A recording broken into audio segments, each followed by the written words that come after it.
Tunaanza majira ya Epifania. Bwana Yesu asifiwe. Amen. Ni majira ya Epifania au ufunuo, ambayo kwa Kigiriki wanaitaga Epifanei, ambayo maana yake ni uwazi wa kitu. Bwana Yesu asifiwe. Amen. Kichwa cha kalenda kinasema utukufu unadhihirishwa kupitia Yesu Kristo.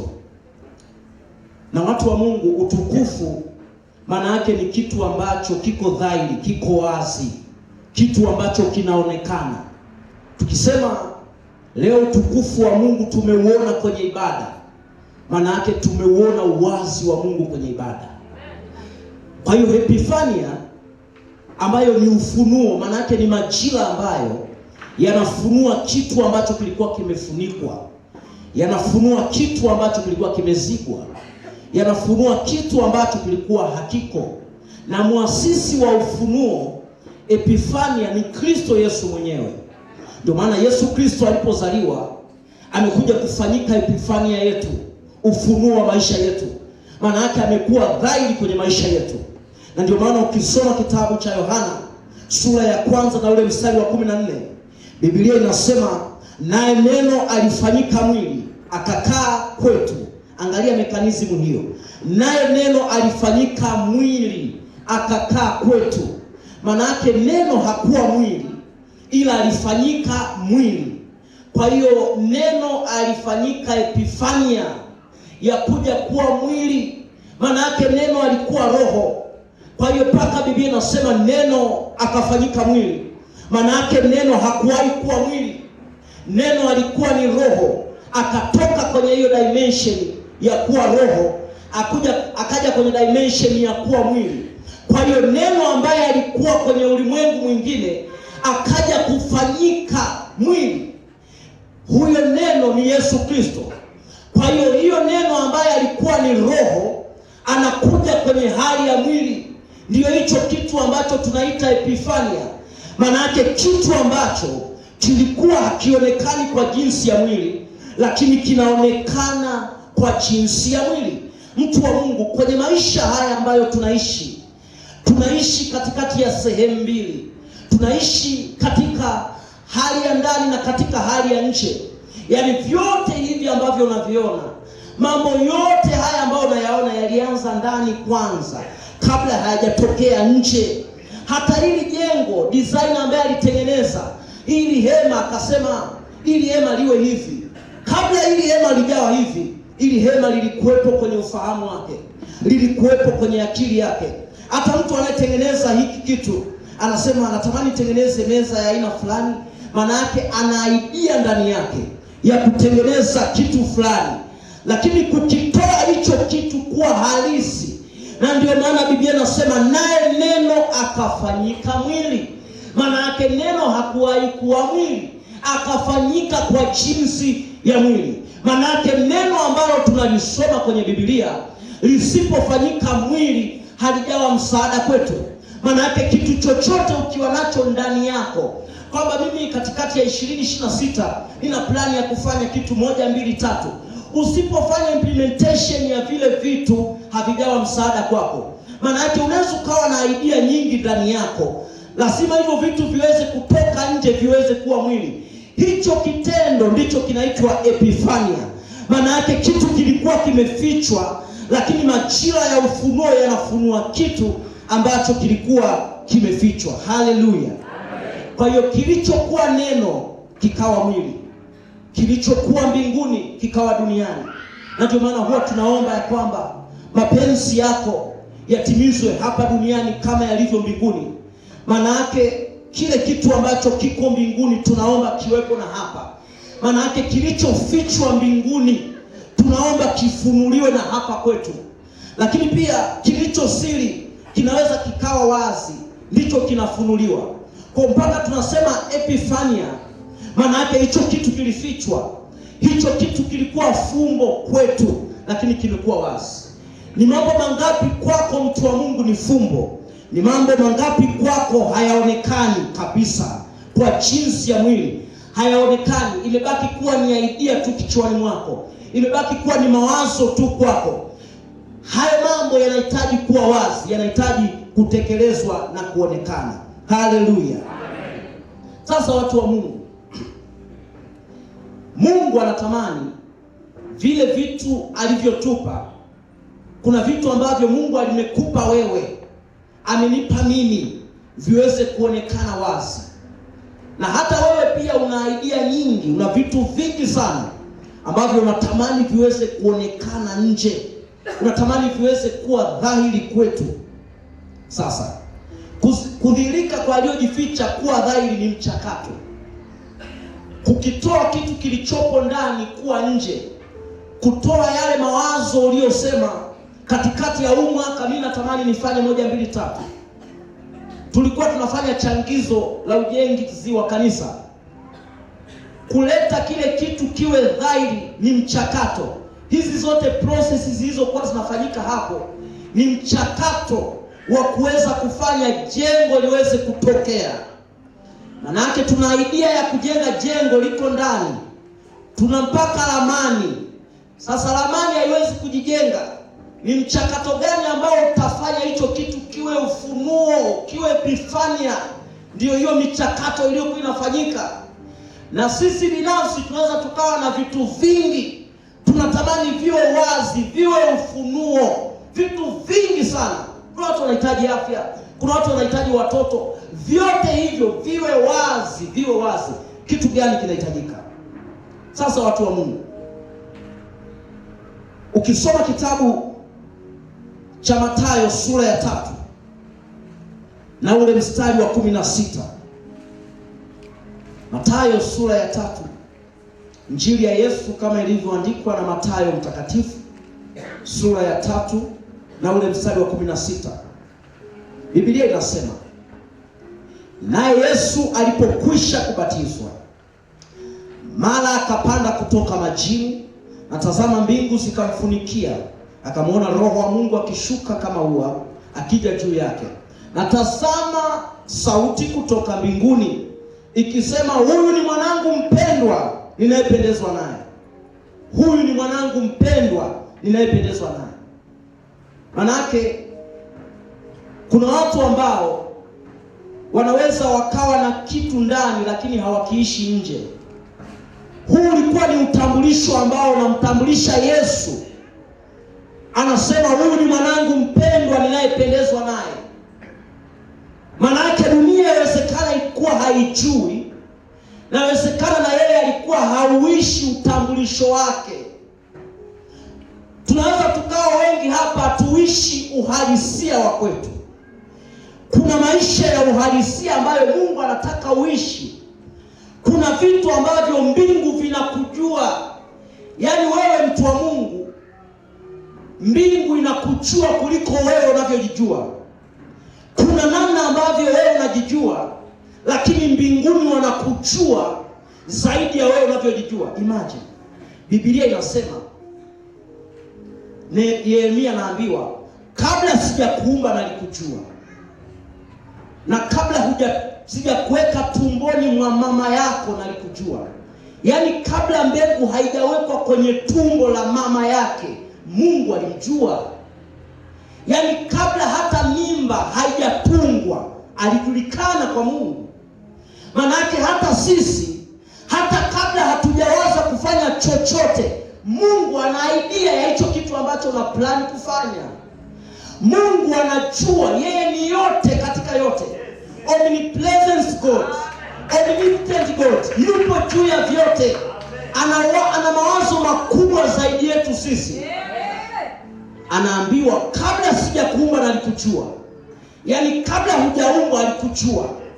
Maana yake kuna vitu ambavyo sisi binafsi tunaweza tukashindwa kuishi utambulisho wetu, ni kwa sababu hatujui asili yetu.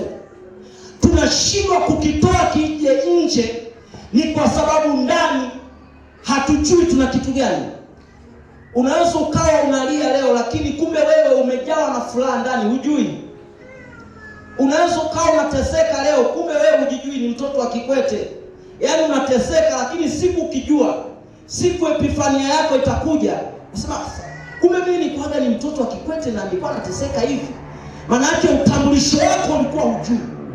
Usipojua utambulisho wako, unaweza ukateseka na kulia na kufanya kila kitu, ni kwa sababu haujui utambulisho wako. Usipojua utambulisho wako utagusa kila kitu. Usipojua utambulisho wako utagombana na kila mtu. Lakini ukijua utambulisho wako, unafahamu. Maana yake kuna watu ambao wanateseka, wanalia, lakini ni kwa sababu hauishi utambulisho wake. Isaya 54 na ule mstari wa kwanza. Isaya 54 na ule mstari wa kwanza. Isaya 54 mstari wa kwanza anasema, imba wewe uliyetasa, wewe usiyezaa, paza sauti kwa kuimba. Sasa angalia Biblia inachozungumza kwamba imba wewe uliyetasa. Maana yake huyu aliyetasa alikuwa analia, haimbi. Kwa Biblia inampa himizo la kwamba imba wewe uliyetasa, wewe usiyezaa, paza sauti yako kwa kuimba. Maana yake kuna mtu ambaye alikuwa hazai na alikuwa hapazi sauti yake.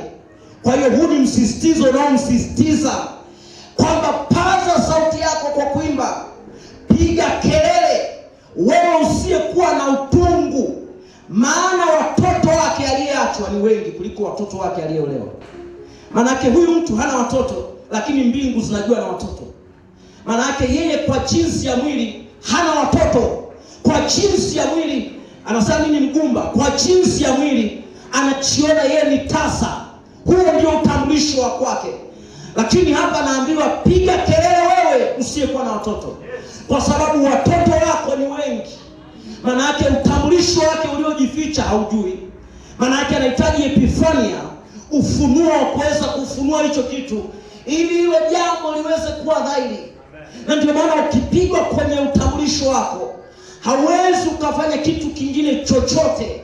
Na ndio maana leo kuna watu wanalia nimezungumza, lakini ndani ni tofauti. Hebu soma jambo moja kwenye kitabu cha Ufunuo, itakushangaza sana. Ufunuo sura ya 2 na ule mstari wa 8 na wa 9. Ufunuo sura ya 2 mstari wa 8 na wa 9. Na kwa malaika wa kanisa lililopo Smirna andika, haya ndiyo anenayo yeye aliye wa kwanza na wa mwisho, aliyekuwa amekufa kisha akawa hai. Sasa sikize mstari wa 9, mtu wa Mungu. Anasema hivi, naijua dhiki yako na umaskini wako. Alafu hapo kuna mabano. Inasemaje watu wa Mungu? Anasema hivi, hebu turudie kwa pamoja. Naijua dhiki yako na umaskini wako, lakini manake huyu mtu anaishi na umaskini na dhiki yake. Alafu Biblia inasema lakini huu, manake mbingu zinamjua ni tajiri, lakini yeye anaujua dhiki yake, anaishi kwa dhiki na umaskini, lakini anasema lakini najua utajiri. Maana yake hajauishi utambulisho wake, hajafahamu nini kilicho utambulisho wake. Anasema naijua dhiki yako na umaskini wako, lakini utajiri. Maana yake anapitia vipindi vigumu sana, anapitia maumivu mengi sana, lakini si utambulisho wa kwake. Huo sio utambulisho wake, hayo sio maisha yake. Ndio maana anazungumza kwamba naijua dhiki yako na umaskini wako, lakini wewe si maskini, wewe ni tajiri. Maana yake huyu mtu hajajua utambulisho wake halisi. Maana yake anaishi maisha ambayo rohoni hayako hayo maisha. Rohoni hayako hayo maisha. Nisome andiko moja likushangaze sana. Kitabu cha Yohana sura ya 9 na ule mstari wa kwanza mmoja tu. Kama utaweza kuandika wewe andika tu. Mimi leo nitakusaidia kusoma.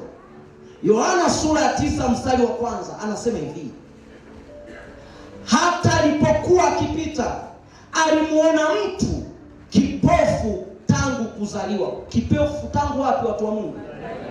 Kipofu tangu kuzaliwa, sio kipofu tangu kuumbwa.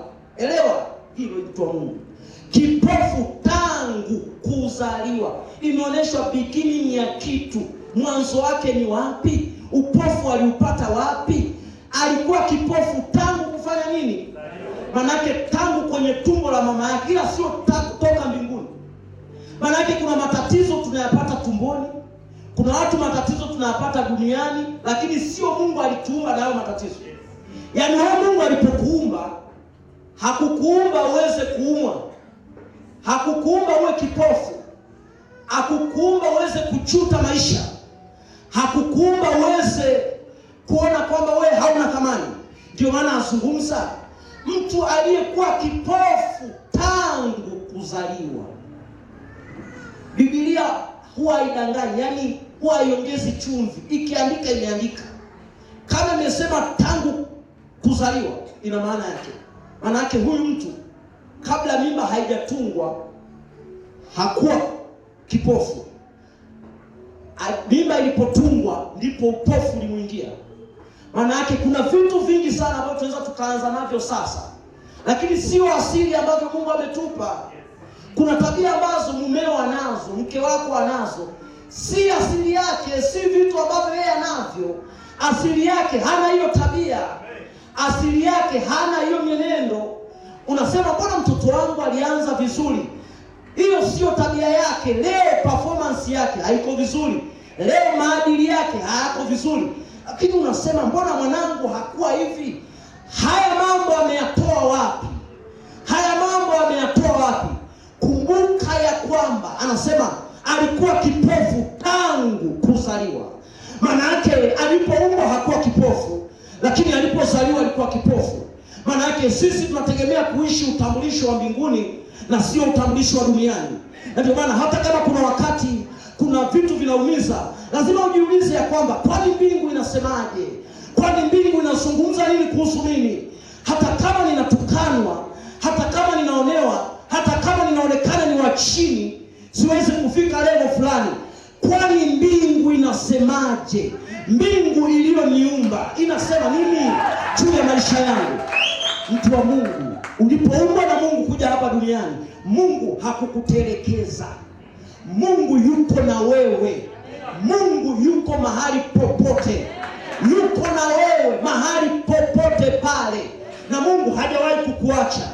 Kwa hiyo as long as uko duniani hapa, Mungu hajakuacha. Yuko na wewe. Kwa hiyo isifike mahali ukashindwa kuishi utambulisho wako. Nimalize na jambo la mwisho. Namna gani unaweza ukadhihirisha kitu chako kilichopo ndani kiwe nje? Udhihirishe kile kitu kilichojificha kije nje. Anasema huyu mtu alikuwa kipofu tangu kuzaliwa. Maana yake sio tangu kuumbwa. Katika uumbaji hakuwa kipofu. Tufanye nini? Tutoe kile kitu kitoke kule kije nje. Hivi unaweza vipi kudownload nyimbo kutoka kwenye YouTube, Vidmate, sijui nini, ili uweze kuwa nayo? Lazima ufanye nini, mtu wa Mungu?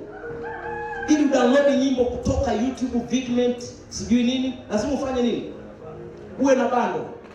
Lakini pia mwanamke aliye mjamzito itafanya nini mpaka mtoto aweze kutoka? Maana yake itahitaji pia uvumilivu wa kukaa miezi 9, si ndio? Uvumilivu wa kuweza kufosiwa kula asichokitaka. Wakati mwingine mtoto ndani anamlazimisha ale udongo wa chooni. Si yeye, lakini ni mtoto anasema udongo sitaki, nataka ule. Maana yake ni epiphany, nataka kutoka. Kiko ndani kimejificha, lakini kinamforce kwamba mimi hicho chakula sitaki, nataka hiki, nataka samaki wa kukaanga, sitaki wa nyanya, nataka hiki. Maana yake ni epiphany ambayo nataka kudhihirisha. So ni kwa namna gani tunaweza tukadhihirisha kilichoko ndani? Mungu alivyotupa, maono aliyotupa, mipango aliyotupa. Tumeingia 26 kwa kibade na maono mapana. Mimi mwaka nataka nifanye 1, 2, 3. Kuna vitu vingi. 25 ulikuwa na hivyo hivyo ukasema yani mimi mwaka nitafanya 1, 2, 3. Imekuja 26 umejump na hivyo vitu. Yaani bado hujavifanya. Tufanye nini ili hivyo vitu viweze kuwa dhahiri? Jambo la kwanza, jifunze kumkabidhi Bwana mambo yako. Jifunze kumkabidhi Bwana mambo yako. Misali 16 na ule mstari wa 3. Jifunze kumkabidhi Bwana mambo yako. Biblia inasema mkabidhi Bwana kazi zako na mawazo yako yatathibitika. Mkabidhi Bwana kazi zako na mawazo yako yatathibitika. kazi yetu ni simple sana. Mkabidhi Bwana kazi zako. Maana yake una kazi mingi. Ukisoma Biblia ya Kiingereza inasema hivi, The Passion Translation inasema hivi, before you do anything, put your trust totally in God and not in yourself. Then every plan will make you succeed. Kule kwenye Kiswahili anasema mkabidhi Bwana kazi zako. Huko anasema before you do anything, put your trust totally. Yani mazima. Weka imani yako mazima. Kwa tunaposema mkabidhi Bwana kazi zako, maana yake ujidhatiti kwake. Kama unasema kwenye madhabahu mimi ndio nitatoboa, kama unasema mimi kanisani ndio nitatoboa, weka imani yako mazima.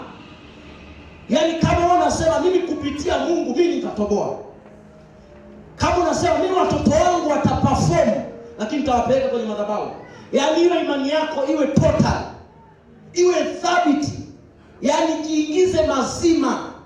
Sio kwamba ninawapeleka lakini wameniambia kuna mganga fulani, ninawapeleka lakini kuna dawa fulani wakitumia hivi. Anasema kazi yangu hii ndio, nina mipango mingi katikati ya huu mwaka, lakini lazima niwe na dawa fulani niweke kwenye duka langu, niweke mvuto. Anasema mkabidhi Bwana kazi zako na mawazo yako yatathibitika. Kazi yako ni simple. Unaweza kusema yani kirahisi hivyo tu, ni mkabidhi Bwana kazi zangu na mawazo yangu yatathibitika. Maana yake kazi ya kuthibitisha ni ya Mungu, sio yako. We kazi yako ni kumkabidhi. Maana yake unamwambia Mungu, nimekupa kazi yangu, nimekupa mipango yangu, nimekupa plani zangu, nimekupa vitu nilivyokupa hivi hapa, tumekupa viongozi wetu. Tunaomba Mungu, tumekukabidhi wewe. Na ndio maana ninazungumzaga wakati fulani, kazi ya kumchunga mke wako huwezi baba, na kazi ya kumchunga mume wako mama huwezi, na kazi ya kuwatrain watoto wako wawe na tabia nzuri wewe hauwezi. Unajeuri gani? Mfano sasa hivi uko hapa, watoto wako wako Dar, wapo Arusha, unamchunga kwa kipi? Huwezi. Mkabidhi Bwana. Mwambie Mungu, mimi huyu mwanaume ananisumbua, ninamkabidhi kwako, ninamleta kwako. Manake jifunze kumkabidhi Mungu vitu vyako. Wewe hauna nguvu, na ndio maana Biblia iko wazi kwenye kitabu cha Mhubiri sura ya 9 na ile 11, si wenye mbio washindao katika mchezo, na wala si hodari washindao katika vita, lakini wakati na bahati wapata wote. Kwa hiyo kinachotufanya tuweze kushinda si nguvu zetu, si umaarufu wetu, si mamlaka yetu, lakini tumkabidhi Bwana kazi zetu. Haleluya. Jambo la mwisho, ukisoma Luka sura ya 1 na ule mstari wa 34, sura ya 1 34, Biblia inasema hivi: Mariamu akamwambia malaika, litakuwaje neno hili, maana sijui mume? Malaika akamjibu akamwambia, Roho Mtakatifu atakujilia juu yako na nguvu zake aliye juu zitakufunika kama kivuli. Kwa sababu hiyo kitakachozaliwa kitaitwa kitakatifu. Swali zuri la Mariamu, alizungumza kwamba litakuwaje neno hili. Maana yake alipewa idea, alikuwa na kitu ameambiwa, lakini ndani yake alibaki na maswali kwamba yes, ni kweli umeniambia kwamba mimi nitapata mtoto, nitaweza kuzaa, so itakuwaje? Mekanismu gani itafanyika? Mchakato gani utafanyika mpaka mimi niweze kuzaa? Ndio umeniambia nitaweza kuzaa, lakini litakuwaje hili neno? Lakini hapo chini unaona napewa msisitizo wa kwamba niachie mimi, muamini Mungu ataweza kufanya. Bwana Yesu asifiwe. Kwa hiyo nitaka usome hiyo ili ukupe msisitizo katika jambo la mwisho. La mwisho kabisa, soma kitabu cha Mwanzo sura ya 1 mstari wa 3. Jambo ambalo linaweza likafanya udhihirishe kitu kilichopo ndani kuwa nje. Jifunze kutamka vitu vizuri kwa ajili yako. Jifunze kutamka mambo kwa ajili yako. Ukisoma kitabu cha Mwanzo sura ya 1 na ule mstari wa 3, Biblia inasema, nikianza wa 1, Anasema hapo mwanzo Mungu aliziumba mbingu na nchi, nayo nchi ilikuwa ukiwa tena utupu, na giza lilikuwa juu ya uso wa vilindi vya maji. Roho ya Mungu ilitulia juu ya uso wa maji. Mstari wa 3, Mungu akasema iwe nuru, ikawa nuru. Mungu akasema, simple but clear. Mungu akasema iwe nuru, ikawa nuru. Maana yake hiyo nuru haikuwepo, ila kuna mahali ilikuwepo, si ndio watu wa Mungu? Maana yake Mungu, ili ile nuru iwe dhahiri, iwe epifania, alifanya nini? Akasema. Mungu akasema iwe nuru. Nuru haikuwepo, lakini Mungu akasema iwe nuru. Nuru ilikuwa imejificha somewhere. Mungu akatamka iwe nuru, ikawa nuru. Maana yake tuna kazi wakati mwingine ya kutamka hata kwa maombi, kwamba Mungu umesema kwamba hautaniacha. Umesema wewe ni mchungaji wangu. Umesema hautanipungukia.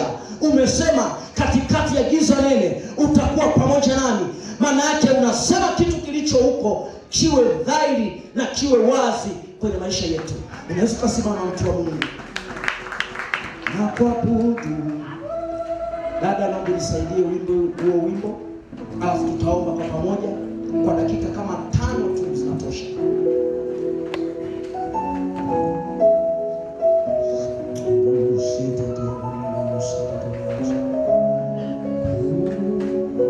Natamani kila mmoja umwambie Mungu, kama utataka kumkabidhi Mungu vitu vyako, mkabidhi. Mwambie Mungu, nakukabidhi wewe. Kuna wakati utajipa pressure za bure. Kuna vitu ambavyo unajipa pressure ni kwa sababu hautaki kumkabidhi Bwana. Unataka kutumia akili zako, unataka kutumia nguvu zako, unataka kutumia ufahamu wako, ujanja. Haiwezekani kabisa. Mungu tu huyu anasema mkabidhi Bwana. Na Suleiman huyu ambaye alikuwa na kila kitu, anasema mkabidhi Bwana kazi zako na mawazo yako yatathibitika.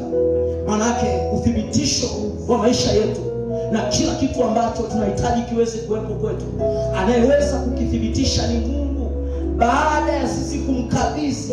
Ndio maana kuna wakati unasema Mungu, na wakabidhi watoto, na kabidhi ndoa, na kabidhi kanisa, tunamkabidhi askofu wetu, tunakabidhi hivyo vitu. Tunajua tukikabidhi Mungu atafanya. Tunaweza tukawa na plani nyingi, mtu wa Mungu, hizo plani hazitatokea kama tumkabidhi Bwana. Mungu anawaacha wajanja, lakini anawataka wanyenyekevu kwao.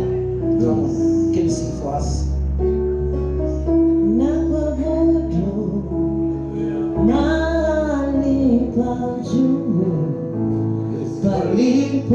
Palipoinuka wewe ni mfalme, tena umeketi mahali pa juu. Palipoinuka wewe ni mfalme, na kuabudu mahali pa juu. Palipoinuka wewe ni mfalme, umeketi tena umeketi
wakati mzuri kwa ajili ya majira ya ufunuo. Ni majira mazuri kwetu ya kufunua mambo yetu yaliyojificha, yaliyoko ndani. Kila mipango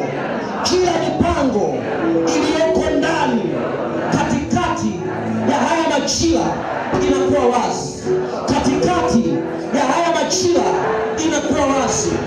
Bwana, tunaomba katikati ya majira haya ukaonekane kwenye maisha yetu, ukaonekane kwa watoto wetu, ukaonekane kwenye kazi zetu, ukaonekane kwenye afya zetu. Tunajua mbinguni haukuumba maumivu, haukuumba magonjwa. Mungu, tunaomba afya mara kwa jina la Yesu. Mungu, tunamkabidhi askofu mteule wa kwetu, tunamkabidhi kwako, kazi hii ni kubwa, tunamkabidhi kwako. Kila kitu kilichopo ndani yake kikatokee, kila kitu kilichopo ndani yake kikatokee kwa jina la Yesu. Basi kila mtu tamka kitu ambacho unataka.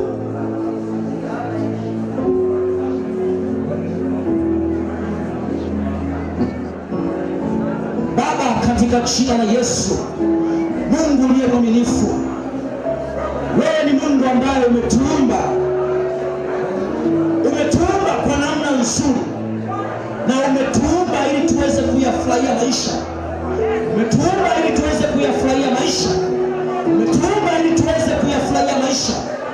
Haujatuumba ili tuweze kujutia maisha.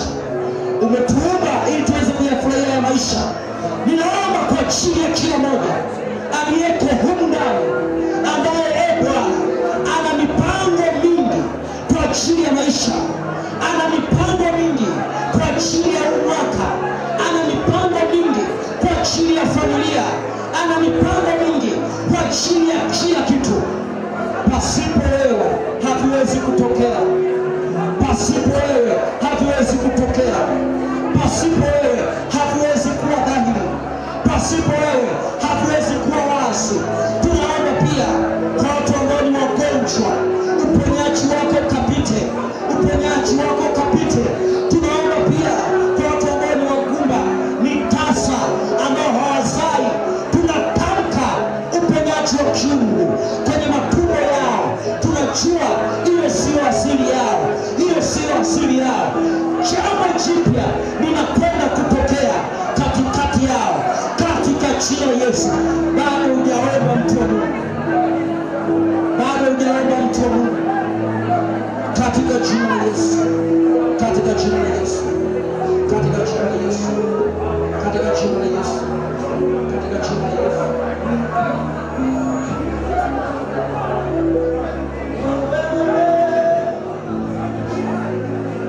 Kila kitu kwangu wewe, ni kila kitu kwangu wewe Yesu, wewe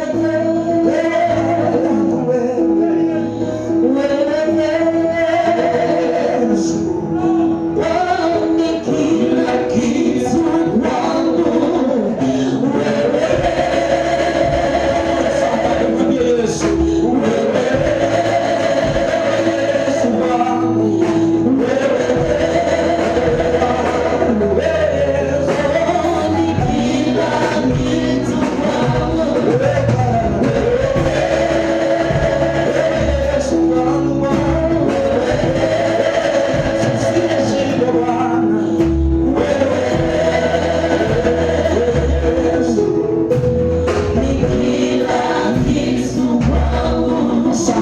Kwa ajili ya neema yako, asante kwa ajili ya uaminifu wako.